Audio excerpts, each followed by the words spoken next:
Então, vamos continuar aqui, pessoal. Nós estávamos dentro da ideia da colega de vocês, da Michelle. Só fechem o áudio, por gentileza, quem não for falar. Tá? Então, nós estávamos com a indagação da Michelle, né?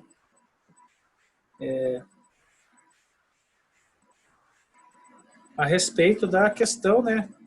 Se a tornozeleira eletrônica não passou a dar status, né, para esse povo, porque, infelizmente, as pessoas estariam, de certa forma, andando para cima e para baixo, né? Então, tem gente querendo entrar aqui. Só um minuto, pessoal. Então, realmente, assim, Michelle, não sei se a Michelle já entrou. Está aí, Michelle?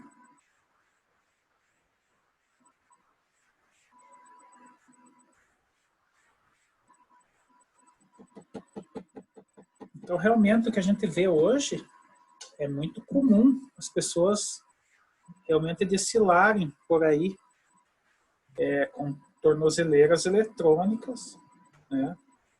E isso é bem complicado, né?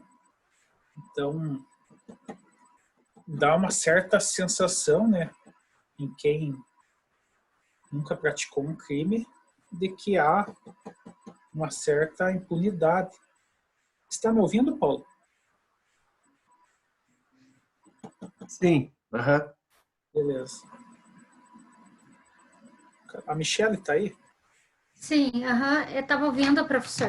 Não sei se é nesse sentido que você... Não, eu acho que as questões morais, elas mudaram muito, sabe? E eu vejo que essa questão do etiquetamento, ela continua com esse pensamento do empresário, das pessoas de não contratar. Por outro lado, o próprio, vamos dizer, infrator, né, criminoso, ele sente muitas vezes prazer de fazer parte daquele crime, sabe? Então, eu acho que tem esses dois lados, assim, sabe? Certo. A crítica aqui, né, na verdade, a gente tem várias questões que dá para a gente trabalhar, sabe? Mas realmente, assim, se tornou uma coisa assim... Os antigos diziam que as pessoas perderam, né, a vergonha na cara, né? Então, de certa forma, eu acho que há um certo glamour hoje, né? Então, foram feitos... A própria mídia, né? Filmes, a gente vê como hoje é glamouroso, né? O criminoso, né, em si, né? Apesar de ser um filme muito interessante, né, o filme do Coringa, né, um filme que ali é uma aula de psicologia forense avançada, né, mas é uma coisa da nossa sociedade atual, né, a gente não veria isso, sei lá, há 10 anos atrás, ninguém fazia filme onde a população torce pelo bandido, né, e percebem que, não sei se todos assistiram o filme do Coringa, acho que a maioria deve ter assistido, há uma certa torcida pelo bandido da história. Então, há um certo glamour hoje nisso, né? Então, é preocupante, né? A pessoa que tiver uma mente meio fraca, até que ponto ela não vai optar pela vida delituosa, né? Bom, para encerrar a questão do labeling approach, a crítica que existe é justamente, né, quando a gente falou lá que existe a divisão na questão primária e secundária, né? Então, a crítica é justamente que o labor approach, ele não se interessa pela questão primária, né? Então, eles não querem estudar e explicar por que as pessoas, né, cometem o crime pela primeira vez, né? Mas ficam só preocupados com a reincidência, tá? E daí eles vão construir toda essa questão que a reincidência ocorre devido a essa etiquetação, tá? Então essa é a crítica que é feita, tá? E nós vamos partir agora para o tema que também será objeto do estudo de vocês, tá? O trabalho vai ser focado muito nisso, então não caberá muito aprofundamento da minha parte, mas nós vamos tratar aqui os tópicos principais do que a doutrina chama de criminologia crítica, tá? Então, a criminologia crítica, ela vem uma fase depois, né? O Labeling Approach, ele data dos anos 60, e a criminologia crítica, ela ocorre nos anos 70, tá? Com a famosa escola de Berkeley, tá? Nos Estados Unidos. O que ocorre?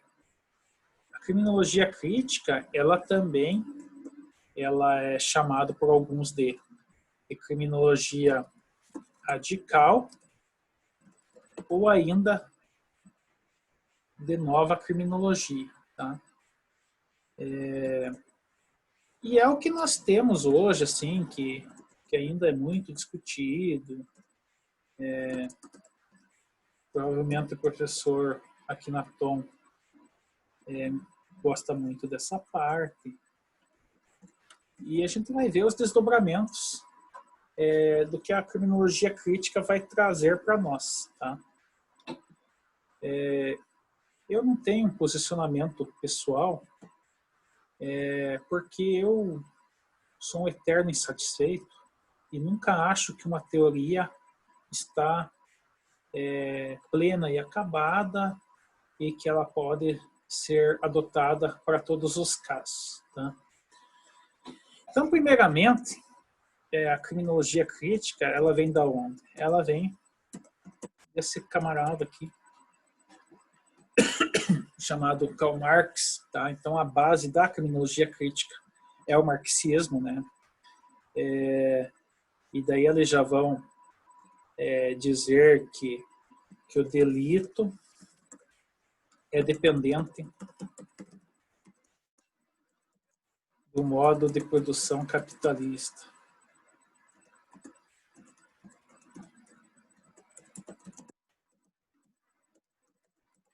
O Marx é contra o capitalismo, né? Então, não ia ser diferente aqui a adoção pela criminologia crítica, já que o modelo é do Marx, tá?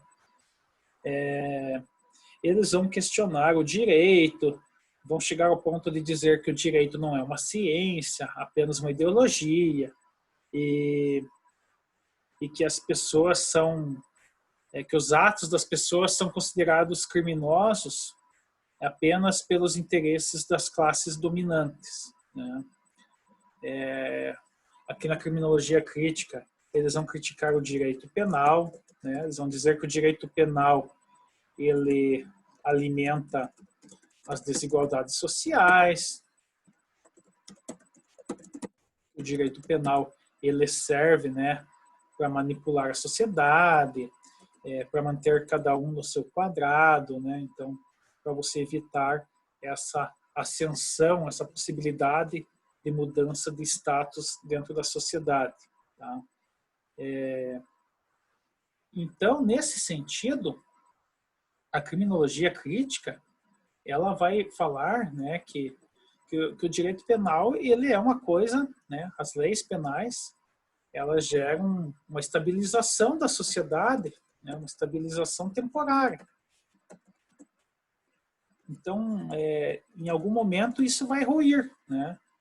essa estabilização temporária seria para manter as classes no seu status, né? Então, quem é rico continuar rico, quem é pobre continuar pobre. É aquela ideia de que você controla todo o povo, né? E você cria a lei penal para que as pessoas não se rebelem contra o sistema. Tá? E a questão da criminologia crítica, ela vai se ramificar, né, em 3 escolas.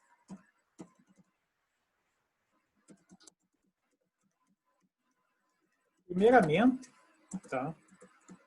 Eita. Então, a criminologia crítica vai gerar 3 escolas, tá? Vamos ver uma por uma.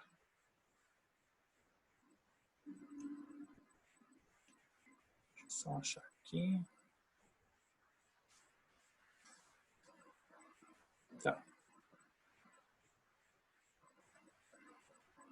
A primeira escola, ela se chama neorrealismo. Quem que tá aqui? Tem gente querendo entrar na sala?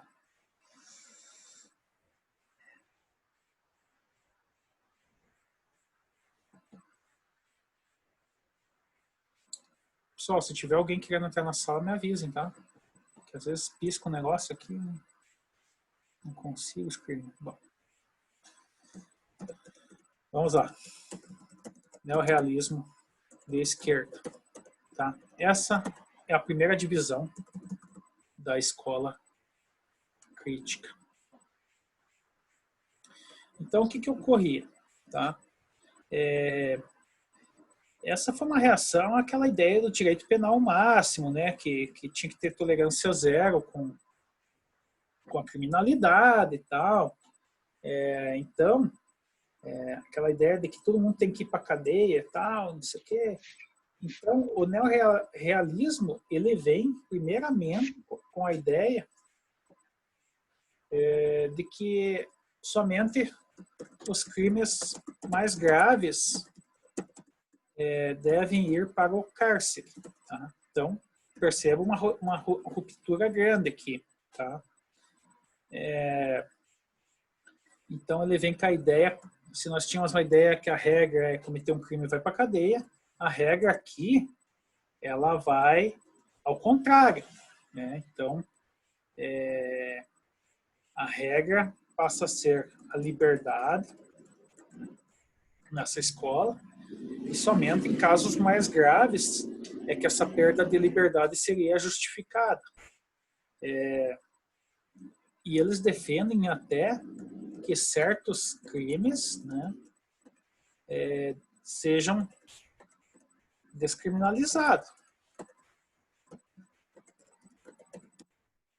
E isso é um processo que ocorre até hoje, né, pessoal? A questão das drogas aí, né, questão de drogas, questão de aborto, né, cada 6 meses volta à tona essas pautas e vem a questão da descriminalização, né, também a despenalização, tem várias questões, né, que vão e voltam a todo tempo.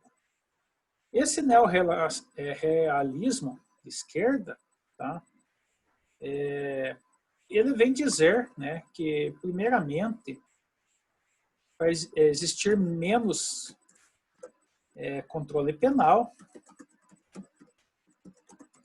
e um maior, né, controle por outras esferas, né, por outras esferas do direito.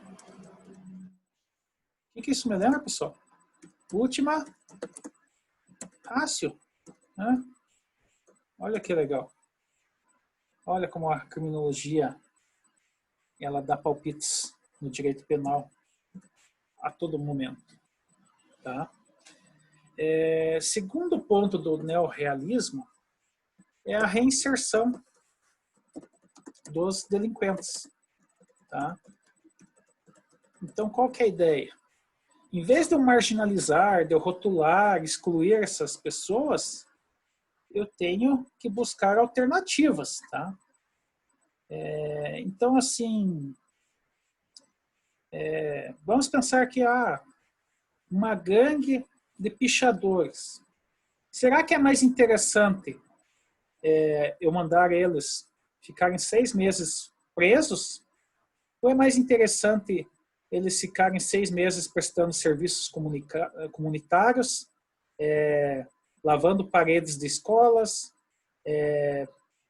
pintando a parede das casas, né, do patrimônio que eles estragaram, né, com a pichação, né, fazendo com que eles lavem e pintem novamente a parede, né, limpando a pichação, né? Então, essa ideia da reinserção dos delinquentes na sociedade, sem necessariamente prendê-los, né? E ainda eles defendem a prevenção geral positiva. E essa prevenção geral positiva, ela exige a participação da sociedade, né? Então, é aquela ideia, né? Você levar a educação, levar o conhecimento para toda a sociedade, tá? Ainda, dentro dessa escola, temos a questão de se ter uma especial atenção à comunidade, à polícia, né? Traçando uma política criminal comunitária, né? Então, tratar de interesses locais da sociedade, né, pessoal? Independente de classe social. Então, existem essa questão, essa relação de comunidade e polícia, isso aqui é importantíssimo. Daqui vai nascer vários estudos dentro da segurança pública, como o que nós temos hoje de policiamento comunitário, a inserção das polícias em... como que é o nome lá? Lá no Rio de Janeiro, as UPPs, né? Unidades Policiamento Pacificadores. Elas estavam dando certo. Por que falharam, pessoal? Porque as UPPs, a ideia é o que era? Primeiro, você coloca a polícia na comunidade pobre, você gera uma aproximação, mas depois, no segundo momento, tem que vir os outros serviços públicos, tá? Fracassou por quê? Porque não veio, né? Então não adianta só colocar a polícia lá para reduzir a dominação dos criminosos, né? Reduzir a força do tráfico e reduzir o poder da milícia. Você tem que colocar a polícia, mas você tem que, no segundo momento, trazer serviços de saúde, né? Saúde, escolas, enfim. Então, o problema sempre é aquilo que a gente fala, a chamada políticas públicas, né? O problema não são as políticas públicas, o problema são a ausência de políticas públicas, tá? Este, né, é a nossa escola do neorrealismo, tá? Bom, rapidamente, vamos falar aqui de uma outra escola, né, chamada Direito Penal Mínimo. O que é o direito penal mínimo, pessoal?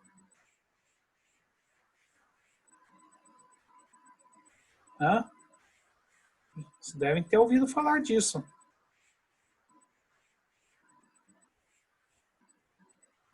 O direito penal mínimo, ele é bem polêmico. Ele vai defender, né, que o direito penal ele seja aplicado aos crimes em relação aplicado aos crimes em relação aos oprimidos. Então, no direito penal mínimo, eles entendem que só é legítimo a atuação do direito penal contra... Opa. Então, eles defendem que o direito penal só deve atuar contra crimes de racismo, Colarinho branco.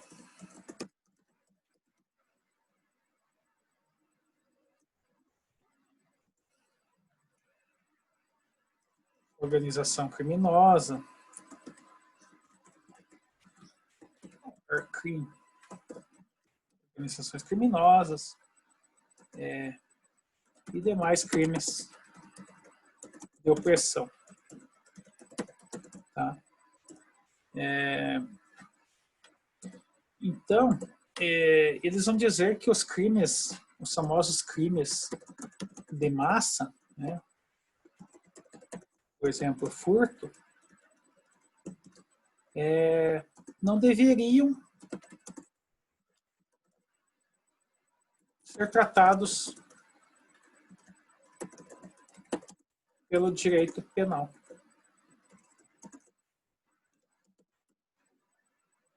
Que a ideia deles é intervenção mínima.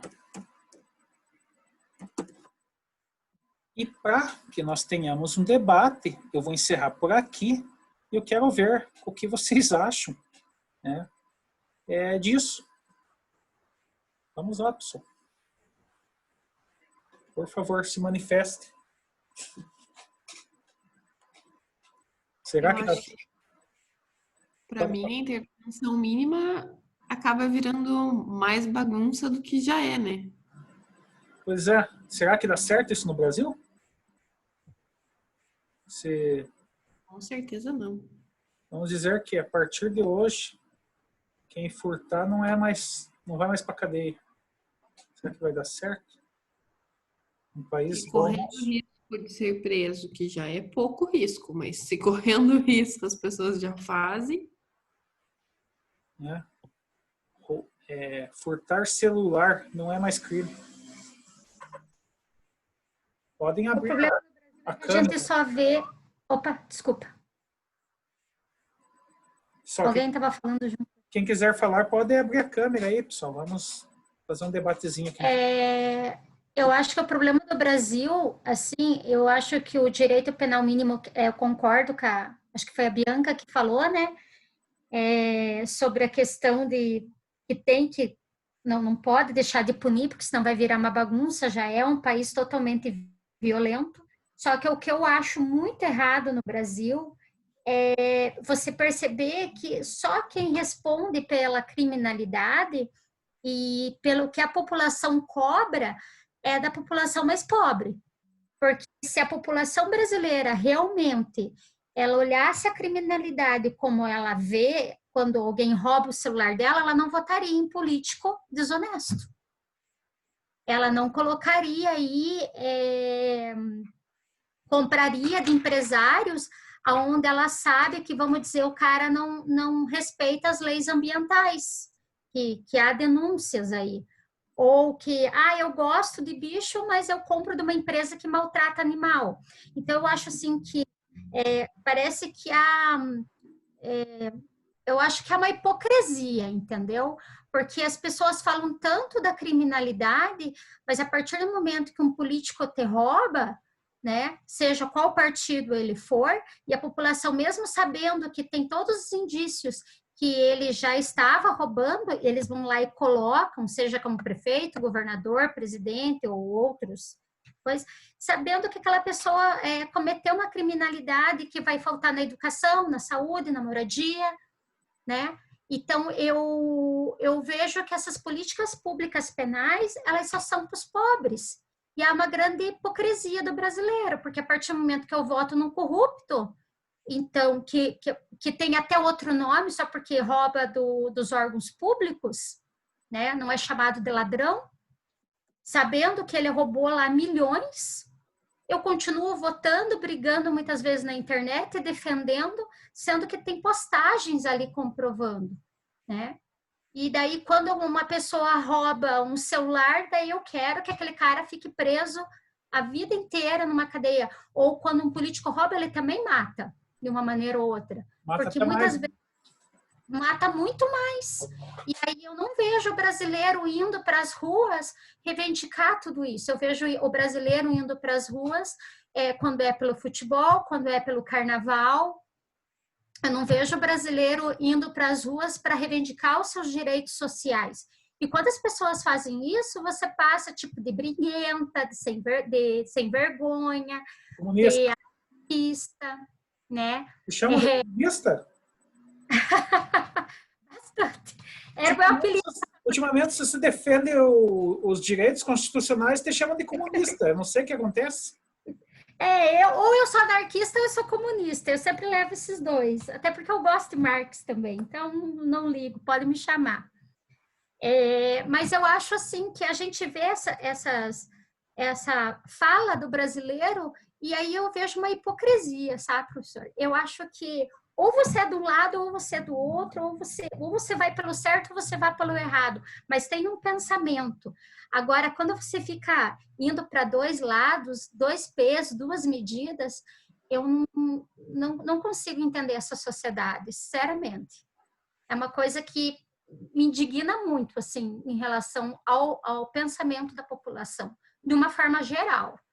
Que bom. Parabéns por se indignar.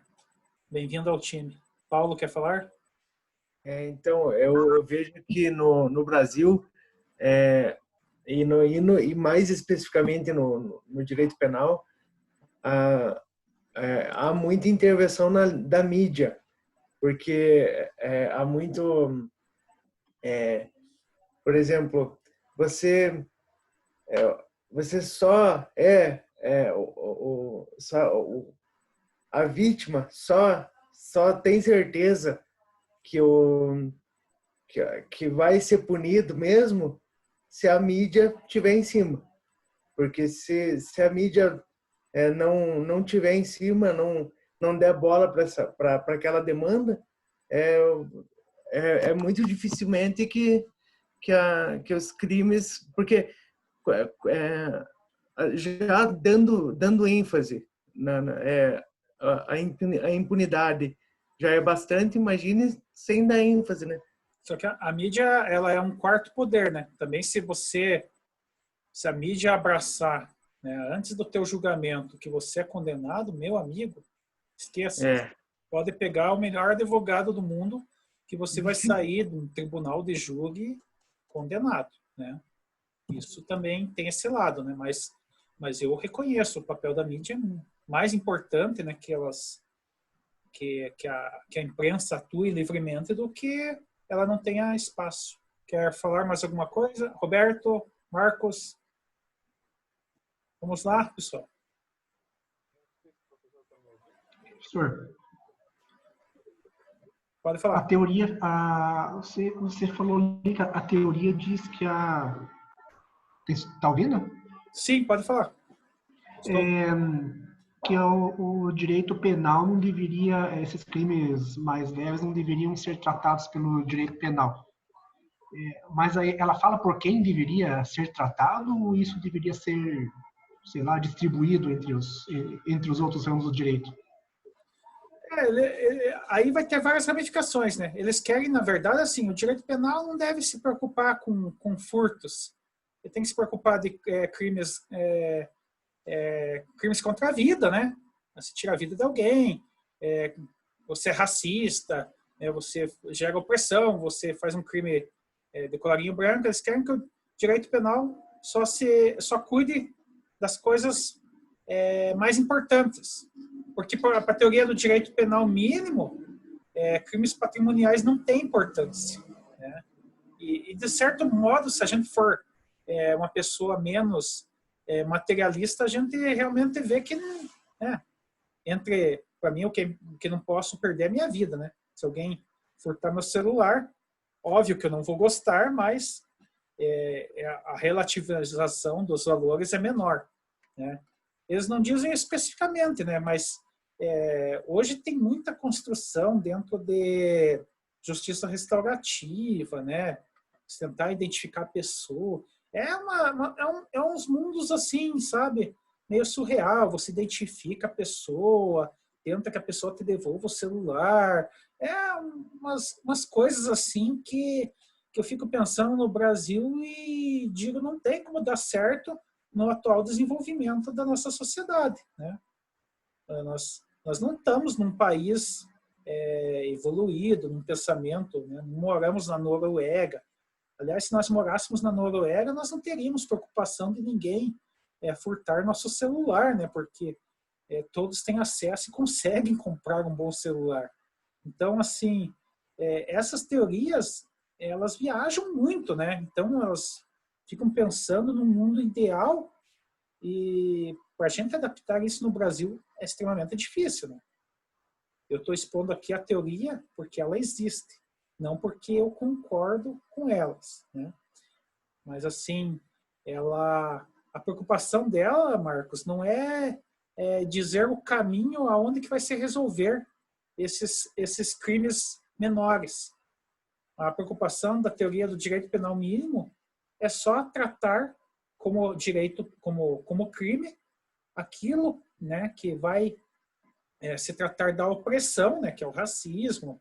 Então, vamos pensar o racismo, na nossa realidade, uma lei Maria da Penha, crimes de colarinho branco ligado a organizações criminosas, né? Porque quando um político, vamos pegar a Lava Jato, são crimes que geram um dano social muito grande, né? A corrupção, desvio de bilhões, né? Quantos hospitais, quantas vidas, né? Num direito decorrente, né? Quantas vidas foram perdidas pela ausência de equipamentos e hospitais motivados por essa corrupção, né? Então, a gente não consegue diretamente atribuir, né, a corrupção ao assassinato direto das pessoas. Mas, se nós formos pensar nos valores, né, na falta de dinheiro no Sistema Único de Saúde e a quantidade de dinheiro desviado, a gente começa a pensar que muitas dessas vidas se perderam pela corrupção, né? Pela ausência de investimentos em saúde decorrentes da corrupção, do desvio desses dinheiros, né? Então, seria nesse sentido. Mais alguém? Roberto? Nada? Tranquilo? Vamos lá, pessoal. Se ninguém mais falar, nós vamos acabar com a aula. Éder?